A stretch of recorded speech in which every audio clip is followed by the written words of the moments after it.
Cette incroyable prophétie voyait venir le téléphone, les sous-marins et les avions. Elle est d'une précision extrême. Elle nous vient d'un moine religieux grec qui a vécu entre le 4e et le 5e siècle. C'était un homme très intelligent qui connaissait bien la Bible. Et laisse-moi te lire des extraits de cette prophétie vieille de 1600 ans. Il nous dit qu'après l'année 1900, les gens de ce temps-là deviendront méconnaissables. Quand le temps de la venue de l'Antichrist approchera, l'intelligence des hommes sera obscurcie par les passions charnelles. Les gens changeront d'apparence tellement qu'il sera impossible de distinguer les hommes des femmes, dans leur manière de s'habiller et dans la mode de leurs cheveux. Bien des pasteurs chrétiens deviendront des hommes vains, complètement incapables de distinguer le chemin à droite du chemin à gauche. La luxure, l'adultère, l'homosexualité, les actions secrètes et le meurtre seront la règle de la société. Les gens seront privés de la grâce du Saint-Esprit reçu à leur baptême.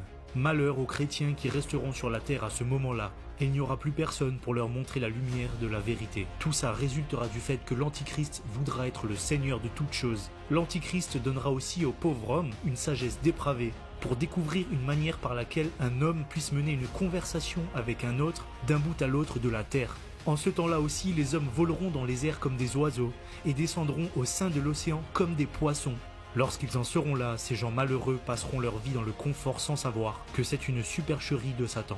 L'impie remplira à tel point la science de vanité qu'elle s'écartera de la voie droite et conduira les gens jusqu'à la perte de la foi dans l'existence de Dieu, d'un Dieu en 3 personnes. Alors le Dieu infiniment bon verra la déchéance de la race humaine et il raccourcira les jours pour l'amour du petit nombre de ceux qui doivent être sauvés.